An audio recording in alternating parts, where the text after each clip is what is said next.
m'est arrivé, mais plutôt rarement. En voiture et également aussi en trottinette électrique. Ouais, la voiture, plusieurs fois. Tout en restant raisonnable après sur l'état. Hein. Une ou deux fois, mais ça m'arrive pas régulièrement. Oui, j'ai déjà conduit en état d'ébriété, effectivement. C'était au début quand j'avais le permis, effectivement. Après, j'ai eu quelques accros, on va dire, avec la voiture, donc j'ai arrêté.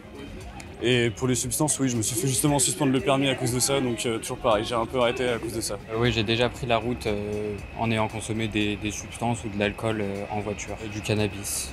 On est flouté. Ah, cocaïne. Principalement THC. À vélo, en skate et en trottinette électrique. Je suis en vélo tout le temps, donc ça m'arrive quelques fois. Oui. Ouais, j'ai déjà pris le vélo en ayant consommé du cannabis. Ça m'arrivait souvent, ça m'arrive beaucoup moins souvent maintenant. Parce que avant, je consommais du cannabis assez régulièrement, et puis je me suis fait arrêter par la police en voiture. Ça peut arriver avec le cannabis, un peu plus souvent, parce que je me sens plus à l'aise. Les jeunes ne sont pas conscients des risques qu'ils peuvent avoir sur la route. Si vous prenez du cannabis, que vous prenez le volant, vous avez 2 fois plus de risques d'avoir un accident mortel.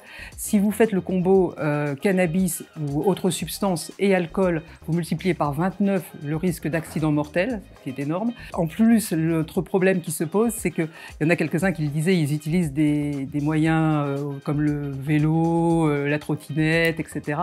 Et souvent, ils ne sont pas conscients qu'en utilisant ce moyen de transport-là, ils ont les mêmes risques. C'est pas parce qu'ils ont fumé du cannabis qu'ils se sentent plus à l'aise, c'est parce que ça désinhibe, mais c'est vrai également avec l'alcool, c'est vrai également avec l'ecstasy, etc.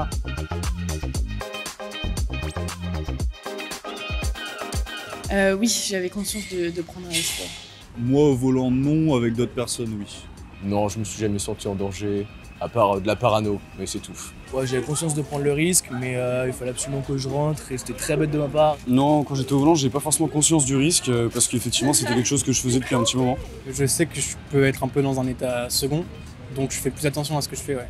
Avec l'alcool, je me suis senti en danger parce qu'en fait, on perd la notion de l'espace et les réflexes. En fait, on a juste l'impression de plus être au volant. Alors oui, les repères étaient différents, c'est surtout que la vision était troublée et les réactions sur le contrôle du volant étaient plus longues à mettre en place. J'étais un peu, on est un peu désordonné, quoi. On est un peu désorienté. Je dirais que sur, on va dire, la perception de l'environnement, ça change pas vraiment.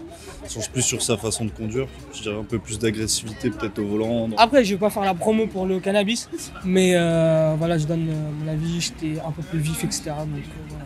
Sous alcool, non, c'est pas à refaire, mais sous cannabis, malheureusement.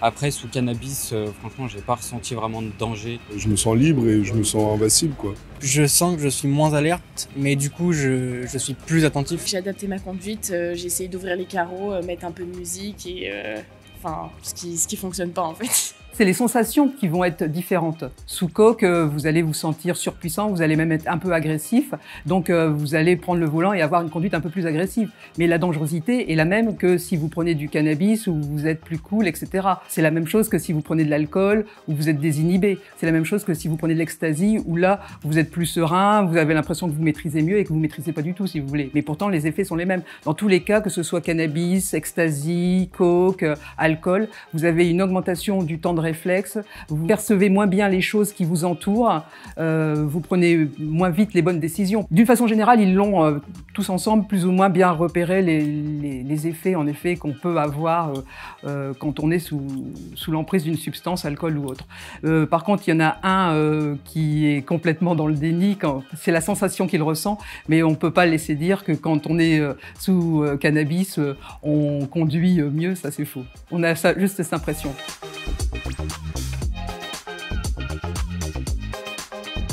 La plupart du temps, dans ce genre de situation, c'est vraiment ma dernière solution. J'essaye toujours de limiter au maximum, de trouver un endroit où dormir sur place. Je cherche à soit ne pas prendre la voiture, soit poser les clés le plus souvent ou dormir dans la voiture directement. À refaire, non. Mais si je suis obligé et que je suis à 45 minutes à pied de chez moi et que mon seul moyen de locomotion c'est le vélo ou mes jambes et que j'aimerais bien ramener mon vélo chez moi, oui, je le referai. Je pense pas que je le ferai, en fait ça dépend de l'état dans lequel je suis, on va dire. Si je me sens capable de prendre la route, je prends la route. Si je me sens pas capable de prendre la route, souvent je reste là où je suis. Globalement, je dirais non. Je le referai pas. Si c'était à refaire, j'essaierais de pas simplement de m'arrêter et de pas conduire en état d'ébriété. Ah bah non, je ne reconduirai pas en état d'ébriété ou sous substance. Il n'y a pas eu d'impact. J'ai pas vu de vraiment gros risques, du coup. Je monterai pas en voiture, mais en vélo, ouais. Si c'était à refaire, ouais, franchement. Pour l'instant, il s'est rien passé. Je suis assez serein, je suis assez confiant. Donc, malheureusement. En effet, ils sont conscients de ce qu'il faudrait faire, idéalement rester dormir chez quelqu'un, ne pas prendre la voiture. Quelle que soit la substance que vous prenez, il faut partir du principe que je ne prends pas le volant, que je ne monte pas sur un vélo, quoi. Je ne rentre pas seul, de toute façon, il y a quelqu'un qui me reconduit. En fait, ce qu'il faut retenir surtout de cette dernière question, c'est que on peut pas se faire confiance, même si avant d'arriver à une soirée, on se dit bon, de toute façon, je ne prendrai pas la voiture, etc.